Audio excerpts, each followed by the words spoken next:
আলহামদুলিল্লাহি রাব্বিল আলামিন ওয়াল আকিবাতু লিল মুত্তাকিন ওয়াসসালাতু ওয়াসসালামু আলা রাসূলিহিল কারীম ওয়া আলা আলিহি ওয়া আসহাবিহি আজমাইন ওয়া মান তাবিআহু বিইহসানি ইলা ইয়াউমিদ্দিন আম্মা বা'দ ফাআউযু বিল্লাহি মিনাশ শাইতানির রাজীম বিসমিল্লাহির রহমানির রহিম আলহাকুমুত তাকাসুর হাত্তা যুরতুমুল মাকাবির وقال الله تبارك وتعالى في كلامه المجيد والفرقانه الحميد بسم الله الرحمن الرحيم ويل لكل همزة لمزة الذي جمع مالا وعدده يحسب أن ماله أخلده وقال النبي صلى الله عليه وسلم عن أنس بن مالك رضي الله عنه قال قال رسول الله صلى الله عليه وسلم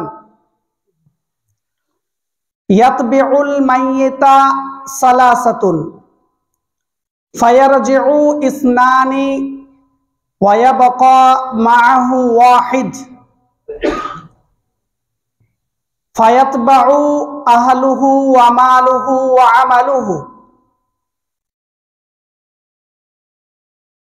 فيرجع أهله وماله ويبقى عمله رواه البخاري। যাবতীয় প্রশংসা গুণগান সেই মহান সুবহানাহু ওয়া তাআলার জন্য, যে মহান সুবহানাহু ওয়া তাআলা অশেষ রহমতে আজকে আমরা গুরুত্বপূর্ণ দিনে, পবিত্র দিনে জুমার সালাত আদায় করার জন্য এক জায়গায় সমবেত হতে পেরেছি। তাই আমরা সকলেই বলি আলহামদুলিল্লাহ। অতঃপর বিশ্বনবী জনাবি মুহাম্মদ রাসূলুল্লাহ সাল্লাল্লাহু আলাইহি ওয়াসাল্লামের উপর আল্লাহ সুবহানাহু ওয়া তাআলার অসংখ্য দরুদ ও সালাম বর্ষিত হোক। আল্লাহুম্মা সাল্লি আলাইহি, আল্লাহুম্মা বারিক আলাইহি, আল্লাহুম্মা আমিন। আমি পবিত্র কোরআন হতে আপনাদের সকলের পরিচিত দুই জায়গা থেকে দুটি আয়াত পাঠ করেছি এবং বিশ্বনবী জনাবি মুহাম্মদ রাসূলুল্লাহ সাল্লাল্লাহু আলাইহি ওয়াসাল্লামের মুখনিসৃত বাণী হতে একটি হাদিস পাঠ করেছি। এই কোরআনে আয়াত ও হাদিসকে সামনে রেখে আজকে এই সংক্ষিপ্ত সময়ে যে বিষয় নিয়ে আলোচনা করব সে বিষয়টা হচ্ছে সম্পদের অনিষ্টতা। এই সম্পর্কে দু চারটি কথা বলে আমার খুতবা ইতি করবে ইনশাআল্লাহ। ওমা তৌফিক ইল্লা বিল্লাহ, আলাইহি তাওয়াক্কালতু ওয়া ইলাইহি উনীব।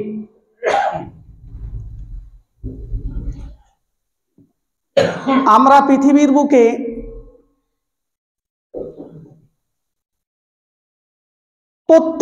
প্রায় প্রত্যেককেই সম্পদ বাড়ানোর জন্যে, প্রচুর টাকার মালিক যাতে করে হওয়া যায় এই জন্যে বিভিন্ন পথ আমরা অবলম্বন করি, বিভিন্ন পথে আমরা উপার্জন করে থাকি। দুনিয়ার বুকে প্রত্যেকটি মানুষ বড় বড় অট্টালিকা করার জন্যে, ঘর বাড়ি করার জন্যে যে যেমন করেই পারে, কেউ ডাকাতি করে, কেউ সুদ খেয়ে, কেউ অন্যের সম্পদ আত্মসাৎ করে, বিভিন্ন রকম আমরা নিজেরা সম্পদ করে থাকি।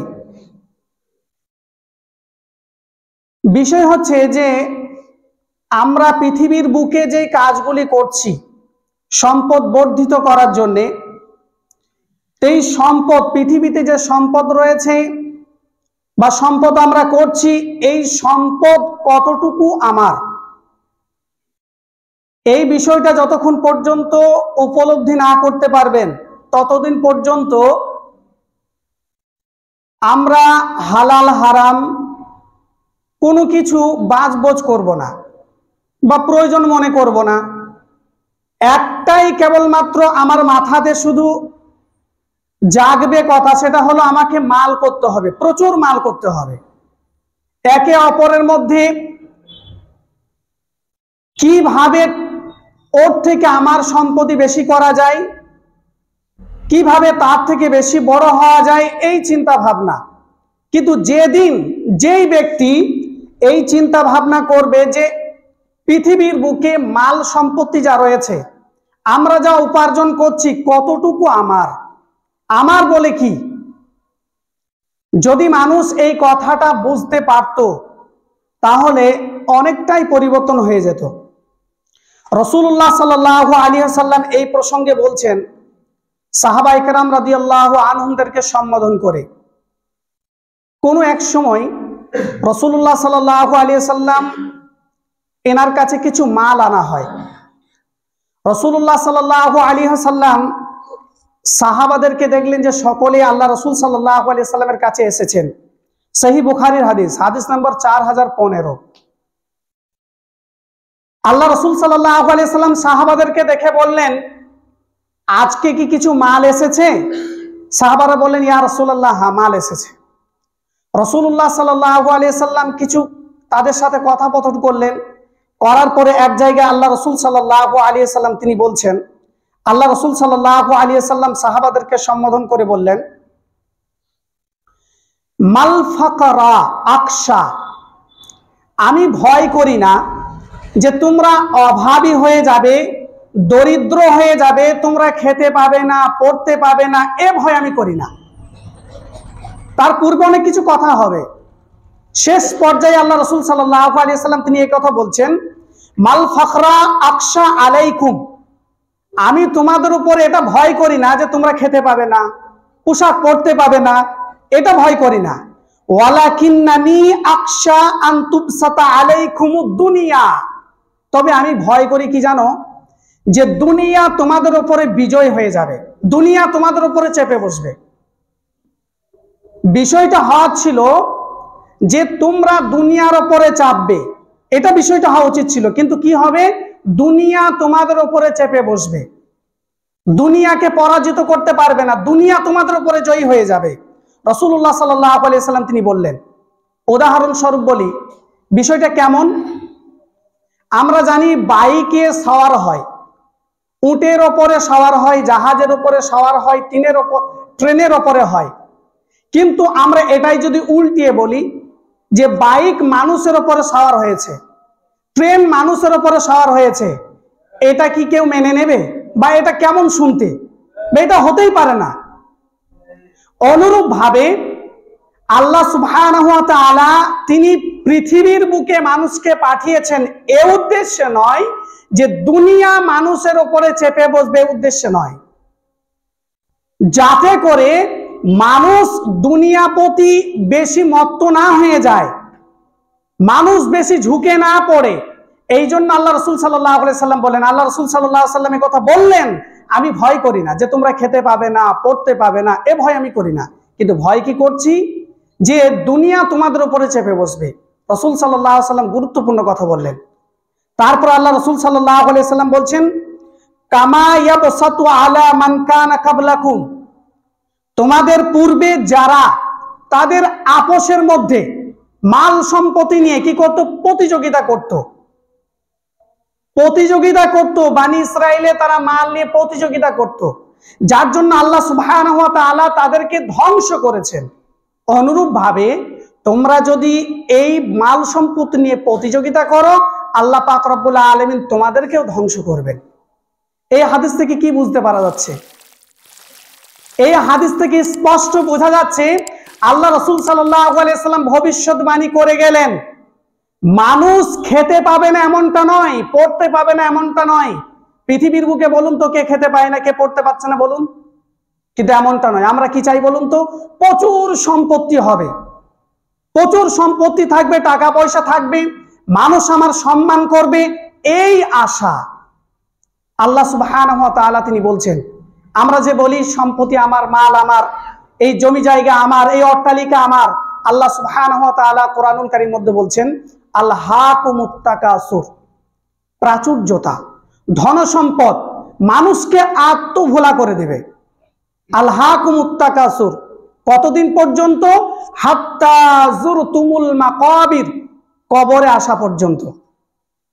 কবরে আসা পর্যন্ত মানুষ, প্রত্যেকটা মানুষ এই প্রাচুর্যতা, ধন সম্পদ, ধন ভান্ডার এর জন্য আত্মভোলা হয়ে যাবে। আত্মভোলা কেমন? যখন মানুষের ধন সম্পদ হয়ে যায়, খুব সম্পত্তি বেড়ে যায়, তখন দেখবেন ওই মানুষের পরিচয় পাওয়া যায় না। কোথায় সে জন্মগ্রহণ করেছে, কে তার পিতা, কে তার ভাই, কে তার দাদা, কে তার আত্মীয় স্বজন চিনতে পারে না। পারে? দেখবেন যখন একজন ব্যক্তি উঁচু পর্যায়ে চলে যায়, আপনি পরিচয় দিবেন, দেখবেন পরিচয় পাবে না। পিতাকে ভুলে যায়, মাকে ভুলে যায়, আত্মীয় স্বজন ভুলে যায়, কোন গ্রামে জন্ম হয়েছে সেটাও ভুলে যায়। কত আছে। এই জন্য আল্লাহ পাক রব্বুল আলামিন বললেন আলহাকুমুত তাকাসুর হাত্তা যুরতুমুল মাকাবির। এই ধন সম্পদে প্রাচুর্যতা যে রয়েছে, এই প্রাচুর্যতা মানুষকে আত্মভোলা করে দেয়। নিজেকেই চিনতে পারে না সে কে, কোন জায়গায় ছিল, কোন জায়গা থেকে মানুষ হয়েছে, এটা ভুলে যায়, পূর্বের কথা মনে রাখে না। কতদিন পর্যন্ত? যখন কবরে যাবে তখন। মানুষ যখন মাল করে না, তখন কবরে গিয়েও সে চিন্তা করে মাল। কবরে গিয়েও ভাবনা করে যে মনে হয় মাল সম্পত্তি আমার কিছু যাবে, কিছু আসবে, এই চিন্তা ভাবনা করে। কিন্তু এমনটা হবে বাস্তব? জি না। আজকে আপনি ভুলে যাচ্ছেন সবকিছু। যেদিন মৃত্যুর সন্নিকট হয়ে যাবেন, মৃত্যু আপনাকে গ্রাস করে নেবে, সেদিন বুঝতে পারবেন যে এই মাল সম্পত্তি কেবলমাত্র ওয়ারিস সূত্রে আপনি মাল পাচ্ছেন আপনার পিতার। আপনি যেই মাল করে যাচ্ছেন কার জন্য বলুন তো? ওয়ারিস সূত্রে। আপনার সন্তান ভোগ করবে, আপনি ভোগ করতে পারবেন না। কিন্তু তারা আপনার জন্য কিছু রেখে যাবে, এ আশা নেই, এ আশা করা যাবে না। এই জন্য আল্লাহ পাক রব্বুল আলামিন তিনি বলেই দিলেন, মানুষ যতটুকু মাল তারা আশা আকাঙ্ক্ষা করে তার নয়। আমরা যে বলি আমাদের মাল, এ আমাদের মাল নয়। কতটুকু আমাদের, কতটুকু মাল আমাদের, আল্লাহ রাসূল সাল্লাল্লাহু আলাইহি ওয়াসাল্লাম তাও স্পষ্ট বলে দিয়েছেন। রাসূলুল্লাহ সাল্লাল্লাহু আলাইহি ওয়াসাল্লাম তিনি বলে দিয়েছেন, মুসনাদে আহমদের হাদিস নম্বর 16327, বর্ণনাকারী হচ্ছেন মুতাররিফ বিন আব্দুল্লাহ রাদিয়াল্লাহু তাআলা আনহু। তিনি তার পিতা থেকে বর্ণনা করছেন। তার পিতা বলছেন, দাখালতু আলা রাসূলিল্লাহ সাল্লাল্লাহু আলাইহি সাল্লাম, আমি আল্লাহ রাসূল সাল্লাল্লাহু আলাইহি সাল্লামের বাড়িতে প্রবেশ করলাম। রাসূলুল্লাহ সাল্লাল্লাহু আলাইহি সাল্লামের বাড়িতে প্রবেশ করলাম। আলহাকুমুত তাকাসুর এই আয়াতের ব্যাখ্যাতে রাসূল সাল্লাল্লাহু আলাইহি সাল্লাম যে কথা বলছেন, তারপরে তিনি বলছেন ওয়া হুয়া ইয়াকরাউ আলহাকুমুত তাকাসুর, আমি দেখলাম যে আল্লাহ রাসূল সাল্লাল্লাহু আলাইহি সাল্লাম আলহাকুমুত তাকাসুর তিনি পাঠ করছেন, তিলাওয়াত করছেন, তিনি সেটা পড়ছিলেন। তারপরে রাবি বলছেন হাত্তা যুরতুমুল মাকাবির, ক্বাল রাবি বলছেন ফাকাল, আল্লাহ রাসূল সাল্লাল্লাহু আলাইহি সাল্লাম বললেন ইয়াকুল ইবনে আদম, আল্লাহ রাসূল বললেন, রাবি বলছেন আল্লাহ রাসূল বললেন আদম সন্তান বলে যে মালি মালি, আমার মাল। প্রত্যেকটা আদম সন্তান শুধু মাল করে, যে মালটা আমার, ওটা আমার, এ মাল আমার, এই মাল করে চলে। রাসূল সাল্লাল্লাহু আলাইহি সাল্লাম বলছেন ওয়া হাল্লাকা ইয়া ইবনে আদম, হে আদম সন্তান তুমি শোনো, তোমার মাল কোনটা, কতটুকু তোমার মাল, কোনটা তোমার মাল তুমি বলো। আল্লাহ রাসূল সাল্লাল্লাহু আলাইহি সাল্লামের কথা বললেন। তারপর আল্লাহ রাসূল সাল্লাল্লাহু আলাইহি সাল্লাম বললেন ইল্লা মা আকালতা, তুমি যা ভক্ষণ করো, মাল থেকে তুমি যা খাও, ফাআফনাইতা, তা শেষ হয়ে যায়, তুমি যা ভক্ষণ করো সেটা শেষ হয়ে যায়। তারপর আল্লাহ রাসূল সাল্লাল্লাহু আলাইহি সাল্লাম বলছেন আও লাবিস্তা ফাআবলাইতা, যা তুমি পরিধান করো তা ছিঁড়ে যায়, তুমি যা পরিধান করে থাকো সেগুলো ছিঁড়ে চলে যায়। তারপর আল্লাহ রাসূল সাল্লাল্লাহু আলাইহি সাল্লাম বললেন আও তাসাদদাকতা ফাআমজাইতা, তুমি যা সাদকা দান করে যাও এটা থেকে যায়, কাল কিয়ামতের মাঠে আল্লাহ সুবহানাহু ওয়া তাআলা সেটা তোমার জন্য রেখেছে দেবে। তাহলে তোমার মাল কি থাকলো? তারপর আল্লাহ রাসূল সাল্লাল্লাহু আলাইহি ওয়াসাল্লাম তিনি বলছেন, ফামজাইতা, মানুষ যা কিছু সাদকা দান খয়রাত করে যায় এটা কেবলমাত্র মানুষের জন্য থেকে যায়, কাল কিয়ামতের মাঠে সে পাবে। তাহলে মাল কোনটা হলো আপনার? আপনার কি হলো? আমি মাল করে যাচ্ছি, তাহলে কোন মালটা আমার হলো, কোনটা আমার? আজকে প্রত্যেকটা মানুষের চিন্তা ভাবনা করে এবং দান সাদকা করতে চায় না। 100 টাকা যদি থাকে 5 টাকা দান করলে বলে 5 টাকা কমে গেল, 95 টাকা থাকবে, 5 টাকা কমে গেল, এই চিন্তা।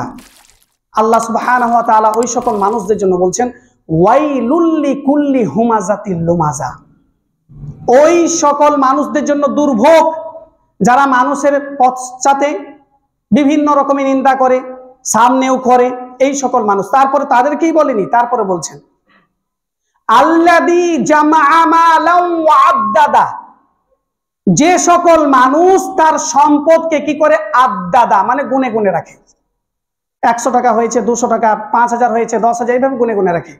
খরচা করতে গেলেই চিন্তা ভাবনা করে যে দেব।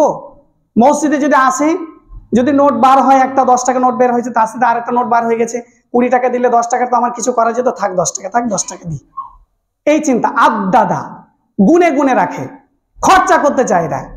ও মনে করে কি যে এটা আমার মাল, আমারই কাছে থাকবে। মালাউ আদ্দাদা ইয়াহসাবু আন্না মালাহু আখলাদা, সে ধারণা করে কি যে এই মাল সম্পত্তি, এই যে ধন সম্পদ রয়েছে, টাকা পয়সা রয়েছে, এই সবকিছু আমার। যে না, এসব কিছু নয়।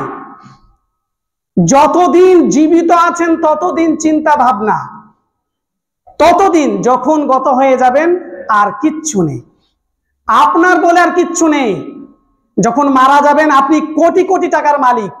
আপনি যখন মারা যাবেন, মারা যাওয়ার পরে আপনি যদি আপনার সন্তানদেরকে বলেন সব থেকে মূল্যবান কাপড় যা রয়েছে, রেশমের কাপড়, সেই কাপড় দিয়ে আমার কাফন দিবে, তো শুনবে? শুনবে না। আপনার কথা চলবে না। আপনার আত্মীয় স্বজন, আপনার স্ত্রী, আপনার পুত্র সন্তান যারাই আছে, সবাই এক এক এক এক করে আপনার কাছ থেকে দূর হয়ে যাবে, কেউ আপনাকে চিনতে পারবে না। আপনি মারা গেছেন মানে আপনার কোনো মূল্য নেই, কোনো দাম নেই, কোনো দাম নেই। কতক্ষণে আপনাকে বাড়ি থেকে অন্য জায়গায় নিয়ে যাওয়া হয়, স্থানান্তরিত করা হয়, আপনার কোনো মূল্য নেই। যতদিন জীবিত ছিলেন ততদিন আপনার মূল্য ছিল। এখন জীবিত নেই, মারা গেছেন মানে আপনার মূল্য শেষ, আপনার কোনো দাম নেই।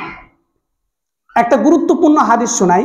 রাসূলুল্লাহ সাল্লাল্লাহু আলাইহি ওয়াসাল্লাম তিনি বলছেন, বর্ণনাকারী হচ্ছেন আবু হুরায়রা রাদিয়াল্লাহু তাআলা আনহু, তিনি বলছেন, খারাজা রাসূলুল্লাহ সাল্লাল্লাহু আলাইহি ওয়াসাল্লাম, আল্লাহ রাসূল সাল্লাল্লাহু আলাইহি ওয়াসাল্লাম একদা বের হলেন। এমন এক সময় বের হলেন যে টাইমে আল্লাহ রাসূল সাল্লাল্লাহু আলাইহি ওয়াসাল্লাম অধিকাংশ সময় বের হতেন না। ওই টাইমে বের হতেন না, অন্য টাইমে বের হতেন। সেই দিন হঠাৎ আল্লাহ রাসূল সাল্লাল্লাহু আলাইহি ওয়াসাল্লাম বের হলেন। বের হওয়ার পরে ফাইদা হুয়া, আল্লাহ রাসূল সাল্লাল্লাহু আলাইহি ওয়াসাল্লাম যখন বের হয়ে যাচ্ছেন তখন দেখতে পেলেন আবু বকর এবং উমরকে। উমরকে এবং আবু বকর রাদিয়াল্লাহু তাআলা দুজনকে দেখতে পেলেন। রাসূলুল্লাহ সাল্লাল্লাহু আলাইহি ওয়াসাল্লাম তাদের দুজনকে জিজ্ঞাসা করলেন যে তোমরা এই টাইমে বের হয়েছো কেন? এই টাইমে তোমরা বের হয়েছো কেন, কি প্রয়োজনে? তখন তারা দুইজনে বলল, আল জু, আমাদেরকে ক্ষুধার্ত বের করেছে। ক্ষুধার্ত মানে বাড়িতে কিছু নেই, কি খাবো, এই জন্য বের হয়েছে। রাসূলুল্লাহ সাল্লাল্লাহু আলাইহি ওয়াসাল্লাম বলছেন, ওয়াল্লাযী নাফসি বিয়াদিহি, সেই সত্তার শপথ যার হাতে আমার আত্মা আছে, তোমাদেরকে যে জিনিসে বের করেছে আমাকে সেই জিনিসেই বের করেছে। বুঝতে পারছেন কে বলছে? রাহমাতুল লিল আলামিন, সারা বিশ্বের রহমত স্বরূপ যাকে প্রেরণ করা হয়েছে, যার অনুসরণে, যার অনুকরণে আপনি সঠিক পথ পাবেন, জান্নাত পাবেন, সেই মানুষটা আল্লাহ রাসূল সাল্লাল্লাহু আলাইহি সাল্লাম দুজনকে বলছেন, আবু বকর রাদিয়াল্লাহু তাআলা আনহু এবং ওমর ফারুক রাদিয়াল্লাহু তাআলা আনহু, তাদের দুইজনকে বলছেন তোমাদেরকে যে জিনিসে বের করেছে আমাকে সেই জিনিসে বের করেছে। কিসে? ক্ষুধার্ত। রাসূলুল্লাহ সাল্লাল্লাহু আলাইহি সাল্লাম দুইজনকে নিয়ে হাঁটতে আরম্ভ করলেন। একজন আনসারী বাড়ি গেলেন, তার বাড়িতে আনসারী ছিলেন না। আল্লাহ রাসূল সাল্লাল্লাহু আলাইহি ওয়াসাল্লাম তিনি সালাম দিয়ে প্রবেশ করলেন, প্রবেশ করতে বললেন। তার স্ত্রী ছিল, প্রবেশ করার জন্য তিনি অনুমতি দিলেন। প্রবেশ করার পরে রাসূলুল্লাহ সাল্লাল্লাহু আলাইহি ওয়াসাল্লাম জিজ্ঞাসা করলেন সে কোথায় গিয়েছে। তার স্ত্রী বললেন যে একটু মিষ্টি আনতে গিয়েছে বা কিছু আনতে গিয়েছে। আল্লাহ রাসূল সাল্লাল্লাহু আলাইহি ওয়াসাল্লামকে যা ছিল বাড়িতে দিলেন। সে স্বামী আসার পরে তার বাগান ছিল, বাগান থেকে খেজুর আনা হলো, খেজুর এনে আল্লাহ রাসূল সাল্লাল্লাহু আলাইহি ওয়াসাল্লামকে দিলেন। এবং ওই সাহাবা, আনসারী সাহাবা একটা ছাগল জবাই করার জন্য গেলেন। আল্লাহ রাসূল সাল্লাল্লাহু আলাইহি ওয়াসাল্লাম তিনি বললেন সেই ছাগল জবাই করবে না যে ছাগলের বাচ্চা রয়েছে, দুধ পান করাচ্ছে, সেই ছাগলকে জবাই করবে না। আল্লাহ রাসূল সাল্লাল্লাহু আলাইহি ওয়াসাল্লামের কাছে খেজুর দেওয়া হলো। আল্লাহ রাসূল সাল্লাল্লাহু আলাইহি ওয়াসাল্লাম এবং ওমর ফারুক এবং আবু বকর রাদিয়াল্লাহু তাআলা আনহু তেনারা সকলেই মিলে খেলেন।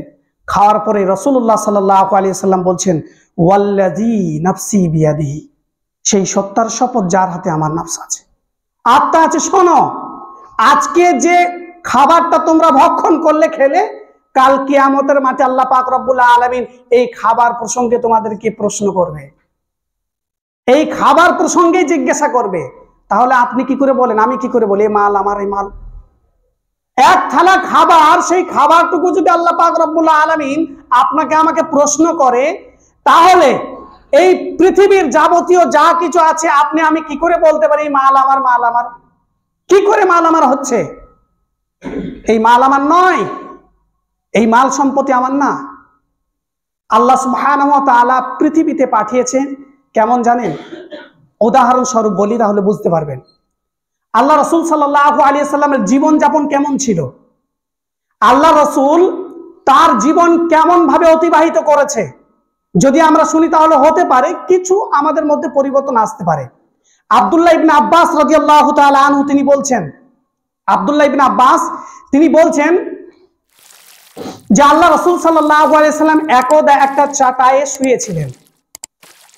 আমরা দেখলাম যে তিনি শুয়েছিলেন, শুয়ে থাকার পরে তিনি যখন উঠলেন তখন শরীরে দাগ হয়ে গেছে, শুলে দাগ হয়ে যায়। আল্লাহ রাসূল সাল্লাল্লাহু আলাইহি ওয়াসাল্লামকে জিজ্ঞাসা করলেন, ইয়া রাসূলুল্লাহ, বললেন যে আপনি যদি আমাদেরকে অনুমতি দিতেন তাহলে আপনার জন্য মোটা কিছু তৈরি করে দিতাম। কেমন? এই আমাদের মতো যেরকম খুবই নরম স্মুথ জিনিস রয়েছে সেরকম সেরকম জিনিস ছিল নাকি সে টাইমে? জি না, কিছু কাপড়, কয়েকটা কাপড়, সেগুলোকে এক জায়গায় করে মোটা করে দেওয়া, সেটাও শক্ত হবে। আল্লাহ রাসূল সাল্লাল্লাহু আলাইহি সাল্লামকে বললেন। আল্লাহ রাসূল সাল্লাল্লাহু আলাইহি সাল্লাম কি বললেন? করে দাও। আল্লাহ রাসূল সাল্লাল্লাহু আলাইহি সাল্লাম বললেন দুনিয়া আমার জন্য নয়, আমি দুনিয়ার জন্য নয়। দুনিয়া কেমন? আল্লাহ রাসূল সাল্লাল্লাহু আলাইহি সাল্লামের উদাহরণ দিচ্ছেন। একজন মুসাফির, একজন ব্যক্তি সফর করছে, সফর করতে করতে অনেকটা রাস্তা অতিক্রম করার পরে ক্লান্ত হয়েছে। ক্লান্ত হয়ে যাওয়ার পরে এক জায়গাতে বিশ্রাম নিল, বিশ্রাম নেওয়া হয়ে গেল, তারপরে সেখান থেকে আবার বিদায় নিল। বিষয়টা কেমন? আল্লাহ সুবহানাহু ওয়া তাআলা আদম আলাইহিস সালাম থেকে নিয়ে আজকে যে জন্মগ্রহণ করেছে বা যে জন্ম নিবে পরে, এই প্রত্যেকটি নাফস বা আত্মা আলামে আরওয়াহতে আছে, আরাম করছে, সেখানে আছে, প্রথম থেকে সেখানে আছে। এরপরে কোথায় আসছে? দুনিয়াতে। সেখানে তো ছিল অনেক দিন, এরপরে আসছে কোথায়? দুনিয়ার। দুনিয়াতে কিছুদিন থাকার পরে আবার কোথায় থাকতে হবে? আবার হয় জান্নাতে, না হলে জাহান্নামে, চিরস্থায়ী। তাহলে বুঝতে পারছেন এটা কেবলমাত্র কিছু দিনে থাকার জন্যে, তাছাড়া আর কিছুই না। এটা কয়েক দিনের মাত্র, আর কোনো কিছুই না। যতটুকু ভাবছেন অতটা না। তাহলে মাল আপনার কতটুকু হচ্ছে? যা খেলেন তা নষ্ট হয়ে গেল, যা পরিধান করলো তা ছিঁড়ে চলে গেল, যা আপনি সাদকা দান করলেন, অভাবীদেরকে দিলেন, মসজিদ মাদ্রাসার জন্য দিলেন, আরো বিভিন্ন প্রতিষ্ঠান করার জন্য দিলেন, এটা আপনার থেকে গেল, বাকি আর কিছু থাকবে না। আল্লাহ রাসূল সাল্লাল্লাহু আলাইহি ওয়াসাল্লাম তিনি এই জন্য বললেন, আল্লাহ পাক রব্বুল আলামিন কোরআন কারীমের মধ্যে বলেছেন ওয়া আলামু, তোমরা শুনে রাখো, আন্নামা আমওয়ালুকুম ওয়া আওলাদুকুম ফিতনা, তোমাদের মাল সম্পত্তি, তোমাদের সন্তান সন্ততি তোমাদের জন্য ফিতনা, তোমাদের জন্য পরীক্ষা। আল্লাহ পাক রব্বুল আলামিন এই যে মাল দিয়েছেন, এই মাল হচ্ছে আমার আপনার জন্য পরীক্ষা। আপনাকে পরীক্ষা করছে, আপনাকে কোটি টাকা দিয়েছে মানে এটা নয় এটা আপনার জন্য রহমত হতে পারে, আবার আপনার জন্য জহমত হতে পারে। যদি আপনি ভালো পথে ব্যয় করেন তাহলে আপনার জন্য ভালো, যদি আপনি তা ভালো পথে ব্যয় না করেন, যাকাত না দিয়ে থাকেন, যদি অন্যায় পথে ব্যয় করেন, তাহলে আপনার জন্য বুঝতেই পারছেন দুর্ভোগ হবে। এই জন্য মাল পেয়েছেন মানে সবকিছু পেয়ে গেছেন মাল মাল করে, এটা নয়। যেটা আপনি করে যাবেন জীবিত থাকা অবস্থাতেই সেটাই আপনার থাকবে, বাকি আর আশা করবেন না। আপনি আপনার স্ত্রীকে পৃথিবীর যাবতীয় যত রকম জিনিস আছে তার চেয়েও বেশি ভালোবাসেন, কিন্তু মারা যখন যাবেন তখন আপনার স্ত্রী আপনাকে ভুলে যাবে। এটা বাস্তব হতে হবে। যদি না ভুলে যায় তাহলে পৃথিবীতে মানুষ বেঁচে থাকতো না। ভুলতে হবে। আল্লাহ পাক রব্বুল আলামিন ধৈর্য দিয়ে দেন। রাসূলুল্লাহ সাল্লাল্লাহু আলাইহি সাল্লাম তিনি বলছেন, বর্ণনাকারী হচ্ছে আনাস বিন মালিক রাদিয়াল্লাহু তাআলা আনহু, তিনি বলছেন রাসূলুল্লাহ সাল্লাল্লাহু আলাইহি সাল্লাম তিনি বলেছেন, ইয়াতবাউল মাইয়িতা সালাসাতুন, মানুষ যখন মারা যায়, মৃত্যুবরণ করে, তখন তিনটি জিনিস তার সাথে যায়। তিনটি জিনিস তার সাথে যায়। এক নাম্বার হচ্ছে ফায়ারজিউ ইসনানি, দুটি ফেরত আসে, ওয়া ইয়াবকা মাআহু ওয়াহিদ, আর একটা থেকে যায়। তিন প্রকারের জিনিস যায়, দুই প্রকার চলে আসে, এক প্রকার থাকে। রাসূলুল্লাহ সাল্লাল্লাহু আলাইহি সাল্লাম তারপরে বলছেন, ইয়াতবাউ আহলুহু ওয়া মালুহু ওয়া আমালুহু, কি কি যায়? তার আহাল বর্গ যায়, তার মাল যায় এবং তার আমল যায়। আহাল বর্গ আত্মীয় স্বজন যারা রয়েছে তাকে কাফন দাফন করার জন্য যায়। তার মাল কি যায়? কবর খোঁড়ার জন্য যে জিনিসগুলো নিয়ে যাওয়া হয় বা লাশ নিয়ে যাওয়ার জন্য যে জিনিস নিয়ে যাওয়া হয়, এটা হচ্ছে মাল। ও আমালুহু, এবং তার আমল, সে যা করে গেছে সেটা। রাসূল সাল্লাল্লাহু আলাইহি সাল্লাম বললেন, ওয়া ইসনানি ইয়ারজিউ, দুটি জিনিস ফেরত চলে আসে। পৃথিবীর বুকে বলুন তো কোনো একজন যে তার স্ত্রী মারা গেছে বা পিতা মারা গেছে বা মাতা মারা গেছে, তার সন্তান বা তার স্বামী কবরে পাশে থেকে গেছে, বলুন তো একজন বলুন? থাকবে না, কেউ থাকবে না। দুদিন পরে বাড়িতে থাকতেই বলে ভয় লাগে। পিতা মারা গেছে, হয় সে এমন মৃত্যু হয়েছে যেটা হচ্ছে ভয়ঙ্কর, সন্তানকে ভয় লাগে। পিতা মারা গেছে তাই ভয় লাগে। কেমন বিষয় বুঝতে পারছেন? যে বাড়িতে মারা গেছে সেই বাড়িতেই থাকতে চায় না। তাছাড়া আর একটা বিষয় আপনাকে বলি, আপনারা দেখেছেন বা আপনারা নিজেরাও করে থাকেন, পিতা যদি মারা যায় বা মাতা যদি মারা যায় বা আত্মীয় স্বজন কেউ যদি মারা যায়, তাহলে দেখবেন তার যাবতীয় যে পোশাক রয়েছে, আরো অনেক জিনিস রয়েছে, সেগুলার সন্তানরা নিতে চায় না। মানে তাদের জন্য সেটা হারাম হয়ে গেছে, মানে তারা আর নেবে না। বুঝতে পারছেন? তার মানে এখান থেকে অনুভব করে নেন, সে যদি আপনার কাপড় না নিতে চায় তাহলে আপনাকে কতটা ভালোবাসবে। ওই কাপড় আর নিতে চায় না। কারা নেবে? যারা অভাবী তারা নেবে, মানে তাদের জন্য জায়েজ আছে আর এদের জন্য ঠিক আছে। কিন্তু জমি সম্পত্তি রেখে গেছে সেটা দেবে না, আরো যে সোনা রেখে গেছে সেটা দেবে না, সেটা দেবে না। ওটা তো খুব ভালোবাসা। তার মানে বুঝতে পারছেন, আপনার সন্তান, আপনার স্ত্রী কেবলমাত্র আপনাকে ভালোবাসে, ইনকাম করেন টাকা আছে বলে। আপনার টাকা আছে বলে আপনি ইনকাম বন্ধ হয়ে যাক, আপনাকে গুরুত্ব দেবে না। আপনার ক্ষমতা যতদিন আছে, যতদিন আপনি টাকা ইনকাম করতে পারবেন, ততদিন আপনার সন্তান আপনার আয়ত্তে থাকবে, বাস্তব। আর আপনার ইনকাম যেদিন শেষ হয়ে যাবে, সেদিন আপনাকে এক জায়গায় করে দিবে, শুবার জায়গাটুকু দিবে না। নেই, আমি নিজেই প্রমাণ, আপনি করে যাচ্ছি। পিতার ইনকাম নেই, বয়োবৃদ্ধ হয়ে গেছে, শেষ অবস্থা আমরা দেখি না? যদি আজকে তার পেনশন টাকা ঢুকতো তাহলে দেখতেন কত কদর, পায়ে তেল রাত দিন বুলিয়েই যেতাম। নেই কিছু, যার জন্য আজকে তার সম্মান নেই। এই জন্যে জীবিত থাকার অবস্থাতে সন্তানের চিন্তা আপনাকে করতে হবে না, সন্তানকে মালদার করে যেতে হবে না, মানুষের মতো মানুষ করুন, কাজ হবে। রাসূলুল্লাহ সাল্লাল্লাহু আলাইহি সাল্লাম বলছেন, ইজা মাতাল ইনসান, মানুষ যখন মারা যায়, ইনকাতা আনহু আমালুহু, তখন তার যাবতীয় সবকিছু আমল বন্ধ হয়ে যায়, আর কিচ্ছু করতে পারে না, আর কোনো কিচ্ছু করতে পারে না। কেবলমাত্র তিনটি রয়েছে যা সে সাদকায়ে জারিয়া হিসেবে পেতে থাকবে। তিনটি এমন জিনিস আছে যা নাকি পেতে থাকবে। তার মধ্যে এক নম্বর হচ্ছে সে নিজে যা আমল করবে তা পাবে। এমন কিছু ইলম যে মানুষকে শিক্ষা দিয়ে গেছে, জনস্বার্থে যা মানুষের উপকার হবে, দ্বীনি ইলম বা অন্য কিছু হতে পারে যা মানুষকে উপকার দেয়। এটা যদি করে যান তাহলে পরবর্তী সময়ে মৃত্যুর পরে আপনি পাবেন নেক সন্তান, এমন সন্তান নয় যে মারা যাওয়ার পরে 40-এ করবে, মারা যাওয়ার পরে আপনাকে নিয়ে বিভিন্ন রকমের অনুষ্ঠান করবে, এ সন্তান নয়। এমন সন্তানকে শিখিয়ে যাবেন, জীবিত থাকার অবস্থাতে বাড়িতে বলে যাবেন, যদি বাড়িতে কান্নাকাটি করে তাহলে বলে যাবেন আমার জন্য কান্নাকাটি করবে না। বাড়িতে যদি দেখেন 5 ভাই রয়েছে, আমার কথা শ্রবণ করবে না, তারা বিদাত কাজ করবে, তাদেরকে নিষেধ করে যাবেন আমার জন্য করবে না।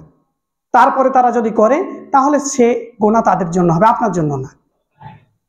আরেকটা হচ্ছে সাদকায়ে জারিয়া, জীবিত থাকার অবস্থাতে কিছু করে যান। আল্লাহ পাক রব্বুল আলামিন আপনাকে 60 বছর 70 বছর বাঁচতে দিলেন, কি করলেন সমাজের জন্য?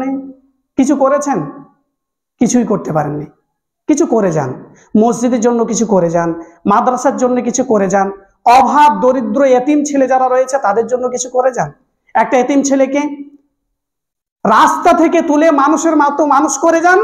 আল্লাহ সুবহানাহু ওয়া তাআলা যতদিন পর্যন্ত ওই ছেলেটা পড়ালেখা করবে বা যতদিন জীবিত থাকবে আপনি ততদিন তার জন্য সওয়াব পাবে।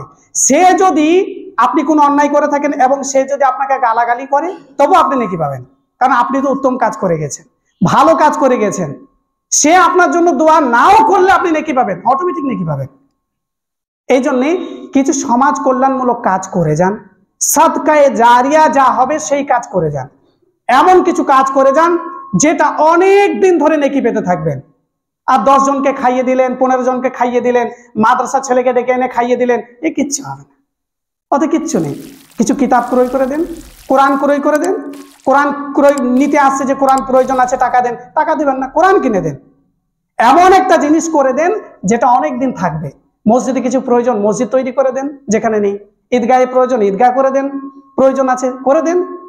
এমন একটা কাজ করবেন যেটা মৃত্যুর পরে আপনি নেকি পেতে থাকবেন, একটা সাদকায়ে জারিয়া চলবে এমন একটা কাজ করে যান, যে কাজ করলে আপনারা চিন্তা থাকবে না, আপনারা কোনো রকম ভাবে চিন্তা রাখতে হবে না যে সন্তানরা আমার জন্য দোয়া করুক চাই না করুক, তারা আমার জন্য দান সাদকা করুক চাই না করুক, আমি কাজের কাজ করে গেছি, আমি ঠিক কবরে সেই নেকি পেতে থাকবো। আল্লাহ সুবহানাহু ওয়া তাআলার কাছে দোয়া করি, আল্লাহ পাক রব্বুল আলামিন তুমি আমাদের সকলকে তৌফিক দান করো, যাতে করে আমরা সম্পদের অনিষ্টতা থেকে আমরা নিজেদেরকে বাঁচাতে পারি। আল্লাহুম্মা আমিন। হে আল্লাহ পাক রব্বুল আলামিন তুমি আমাদের সকলকে তৌফিক দান করো, যাতে করে আমরা সাদকায়ে জারিয়া বেশি বেশি করতে পারি। আল্লাহুম্মা আমিন। হে আল্লাহ পাক রব্বুল আলামিন যতদিন আমরা বেঁচে থাকবো আমালুস সালিহ, সঠিক আমল করার তৌফিক দান করো। আল্লাহুম্মা আমিন। আল্লাহুম্মা সাল্লি আলা মুহাম্মাদি ওয়া আলা আলি মুহাম্মাদ কামা সাল্লাইতা আলা ইব্রাহিমা ওয়া আলা আলি ইব্রাহিমা ইন্নাকা হামিদুম মাজিদ। আল্লাহুম্মা বারিক আলা মুহাম্মাদি ওয়া আলা আলি মুহাম্মাদ কামা বারাকতা আলা ইব্রাহিমা ওয়া আলা আলি ইব্রাহিমা ইন্নাকা হামিদুম মাজিদ। আল্লাহুম্মা ইগফির লাহু ওয়ারহামহু ওয়াআফিহি ওয়া'ফু আনহু ওয়াকরিম নুজুলাহু ওয়াওয়াসি' মুদখালাহু ওয়াগসিলহু বিল মাই ওয়াস-সালজি ওয়াল বারাদ ওয়ানাক্কিহি মিনাল খাতায়া কামা ইউনাক্কাস সাওবুল আবিয়াজু মিনাদ দানাস ওয়াবদিলহু দারান খায়রাম মিন দারিহি ওয়া আহলান খায়রাম মিন আহলিহি ওয়া যাওজান খায়রাম মিন যাওজিহি ওয়াদখিলহুল জান্নাহ ওয়া'ইযহু মিন আযাবিল কবর ওয়া মিন আযাবিন নার। রব্বানা তাকাব্বাল মিন্না ইন্নাকা আনতাস সামিউল আলিম ওয়া তুব আলাইনা ইন্নাকা আনতাত তাওয়াবুর রহিম। সুবহানা রাব্বিকা রাব্বিল ইজ্জাতি আম্মা ইয়াসিফুন, আসসালামু আলাল মুরসালিন, আলহামদুলিল্লাহি রাব্বিল আলামিন।